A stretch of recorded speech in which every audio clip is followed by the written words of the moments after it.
Hello everybody. आज हामीले different क्यान्डलस्टिक प्याटर्नको बारेमा पढ्छौँ। यसमा हाम्रो पहिलो नम्बरमा आउँछ थ्री वाइड सोल्जर क्यान्डलस्टिक प्याटर्न। यो थ्री वाइड सोल्जर क्यान्डलस्टिक प्याटर्न भनेको एउटा जापानिज नेम हो, भनौँ न। जापानबाट यसको सुरुवात भएको यी क्यान्डलस्टिक प्याटर्नहरूको नामाङ्करण भनेको। अर्को हामीले यो थ्री वाइड सोल्जरको कन्सेप्ट, यसको पछाडिको साइकोलोजी हामीले के बुझ्नुपर्छ भने, पहिला मार्केट डाउनवार्ड गयो, डाउनवार्ड गरिसकेपछि तीनटा ग्रिन क्यान्डल बनायो। तीनटा ग्रिन क्यान्डल गराइसकेपछि थोरै रिट्रेस आयो, रिट्रेस आएपछि फेरि ट्रेन्ड कन्टिन्युसन गर्यो। यसमा के बुझ्नुपर्छ भने, हाम्रो यो रिभर्सल प्याटर्न हो थ्री वाइड सोल्जर। यसमा तीनवटा यो लगातारै तीनवटा वाइट ग्रिन क्यान्डल बनेको हुन्छ। हाम्रो मैले यहाँ देखाएको क्यान्डल स्टिक तपाईँको यो रफ क्यान्डल स्टिक भनेको रेड क्यान्डल स्टिक हो। यो क्लिन क्यान्डल स्टिक, यो सफा क्यान्डल स्टिक भनेको यो तपाईँको ग्रिन हो, होइन? यो ग्रिन हो, यो रेड हो, यसरी बुझ्नु पर्यो। अनि मैले यहाँ तपाईँहरूलाई बताउनु पर्दाखेरि यो मार्केटको बटनमा बन्छ, होइन? यो मार्केटको बटनमा बन्छ। यसले मार्केटलाई रिभर्सल प्याटर्न अनुसार जनाउँछ। यो भइसकेपछि मार्केट रिभर्सल हुँदैछ भन्ने बुझ्नुपर्छ, होइन? हाम्रो इन्ट्री कहाँ हुन्छ भने, तपाईँको यो कन्जुगेटिभ थ्री क्यान्डल ग्रिन बनिसकेपछि मार्केट रिभर्सल आउँछ। रिभर्सल आइसकेपछि जब यसको हाईलाई यसले ब्रेक गर्छ, यहाँ इन्ट्री हुन्छ, यहाँ एसएल हुन्छ है। अब यो एसएल भनेको एकदम टाइट एसएल हो। तपाईँको एउटा सिस्टमेटिक एसएल भनेको यसको थ्री क्यान्डलको लोमा लगाए पनि हुन्छ। यसमा बढी अलिकति हाई आउँछ एसएल, होइन? यसमा अलिक टाइट एसएल आउँछ। हामीले मार्केटको कन्डिसन र पोजिसनको कन्डिसन, पोजिसन साइजको कन्डिसन हेरेर हामीले एसएल लेख्नुपर्ने हुन्छ, होइन? मेरो रिकमेन्डेसन अनुसार तपाईँको कुनै स्विङ पोजिसन छ भने यसमा एसएल लेख्नु। स्क्याल्प एउटा सर्ट टर्म पोजिसन छ भने तपाईँको यसमा एसएल लेख्नु है। यसरी हामीले इन्ट्री गर्नुपर्छ। इन्ट्रीको रिस्क रिवार्ड भनेको 1:2 राख्नुपर्छ। कुरो बुझ्नुभयो? 1:2 रिस्क रिवार्ड राखेर लिनुपर्छ। यसलाई हामीले थ्री वाइड सोल्जर क्यान्डल भनिन्छ। यो मार्केटको बटनमा बनेको हुन्छ र यो रिभर्सल प्याटर्न हो। अब अर्को हाम्रो थ्री ब्ल्याक क्राउज क्यान्डलस्टिक प्याटर्न भनिन्छ यसलाई, होइन? यो हाम्रो मार्केटको टपमा बनेको हुन्छ। हाम्रो मार्केटको टपमा बन्दाखेरि मार्केट अपवार्ड मुभ भइसकेपछि मार्केटले बिग रेड क्यान्डल बनायो। तीनटा रेड क्यान्डल कन्जुगेटिभ बनाइसकेपछि मार्केट थोरै रिभर्सल लिन्छ। अब यहाँ अर्को तरिकाले बुझ्नुपर्छ, बायरले एकदम मार्केटलाई लोमा पुर्यायो, फेरि थोरै सेलरले मार्केटलाई एकदमै तल झार्यो, थोरै बायर एग्रेसिभ भए। बायर एग्रेसिभ भएपछि बायरले सेलरलाई जित्न सकेन र सेलर फेरि मार्केटमा डोमिनेन्स भएर प्राइसलाई तलै झारे, होइन? यो हाम्रो साइकोलोजी, क्यान्डलको पछाडिको साइकोलोजी हो। यो गरिसकेपछि तीनटा क्यान्डल हाम्रो कन्जुगेटिभ बियरिस रेड क्यान्डलमा देखिसकेपछि थर्ड क्यान्डलको लोमा हामीले इन्ट्री गर्ने र लङ पोजिसन छ भने बिगनर पछाडिको लास्ट क्यान्डलको ओपनिङभन्दा थोरै माथि एसएल राख्ने र सर्ट पोजिसन छ भने थोरै तलपट्टि यसको हाईमा राखेर हामीले इन्ट्री लेख्नुपर्छ। इन्ट्री लेखिसकेपछि 1:2 रिस्क रिवार्ड हामीले अवश्य पनि राख्नुपर्छ, होइन? यो भनेको डाउन ट्रेन्ड। अब यो भनेको बियरिस सिग्नल हो। बियरिस सिग्नल भएपछि डाउन ट्रेन्ड हुँदैछ। अर्को हामीले क्यान्डलस्टिकको बारेमा पढ्छौँ, bullish three line strike candlestick pattern भनिन्छ।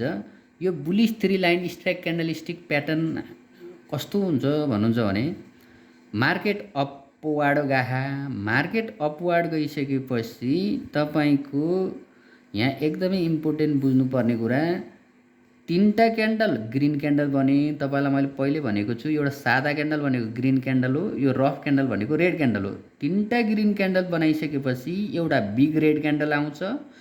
यो बिग रेड क्यान्डल आइसकेपछि फेरि ट्रेन्ड कन्टिन्युसली माथि अपवार्ड हुन्छ भनेपछि हामीले यसरी बुझ्नु पऱ्यो, बायर एग्रेसिभ तरिकाले बायरले प्राइसलाई माथि लयो, फेरि सेलर हाबी भयो, सेलरले जित्न सकेन, फेरि बायर हाबी भएर माथि लयो, फेरि सेलरले थोरै मार्केट प्राइसलाई तल लयो, फेरि बायर एग्रेसिभ भएर प्राइसलाई अपवार्ड लग्यो भनेपछि यहाँ फेरि टेम्पररी सेलर एग्रेसिभ भएर प्राइसलाई एकदमै तल लयो र यहाँ लयो, फेरि यहाँ फेरि बायर एग्रेसिभ, फेरि अरू पनि बायर एकुमुलेसन र बाइङ पोजिसन लिएर फेरि प्राइसलाई माथि लयो। यो कन्सेप्टले के बुझाउँछ भन्नुहुन्छ भने, यहाँ जति पनि सर्ट टर्म स्क्याल्परहरू थिए, स्क्याल्परहरूको एसएल यहाँ पेन्डिङ थियो र यसको एसएल पनि खायो।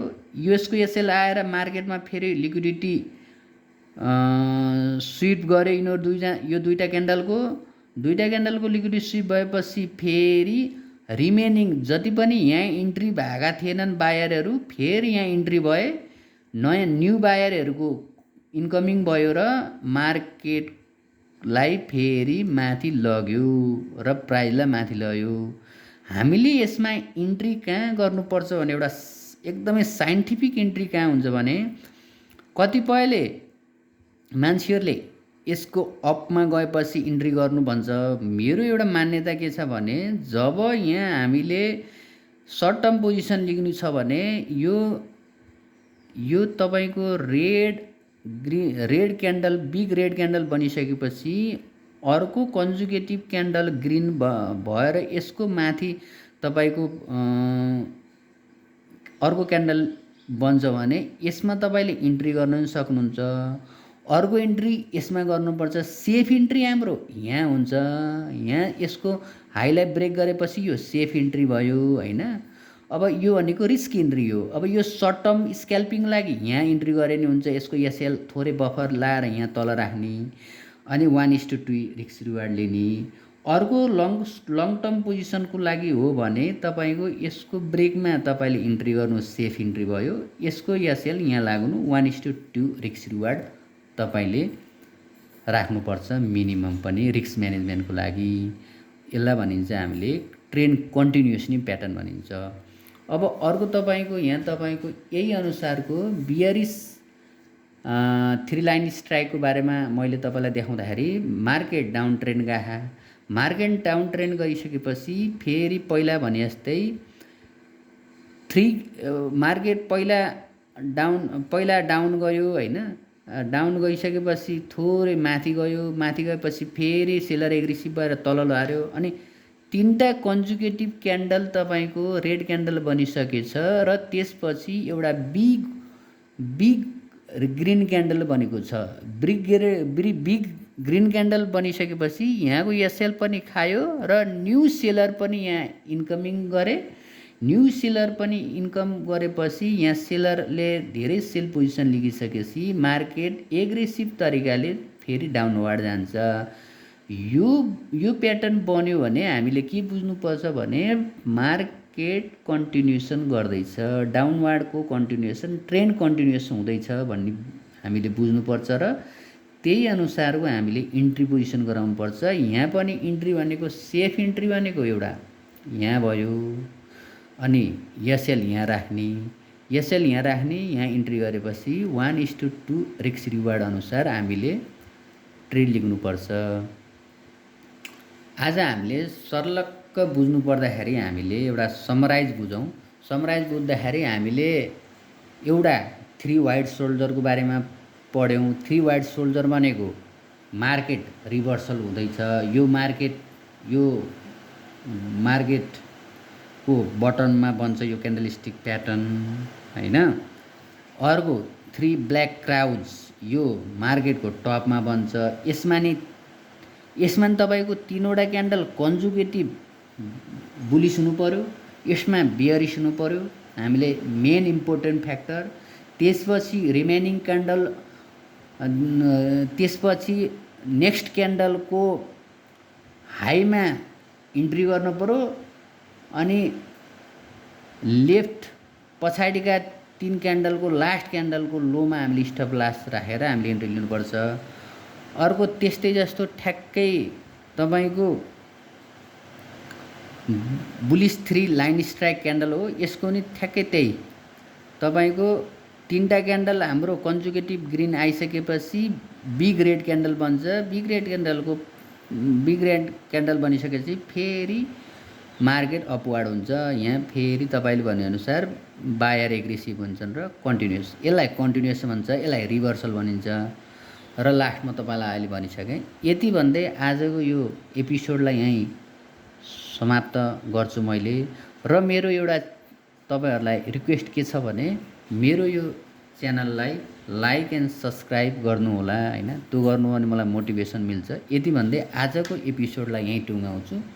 स्वास्थ्य हुनुहोस्, खुसी हुनुहोस्, हस्त, नमस्ते।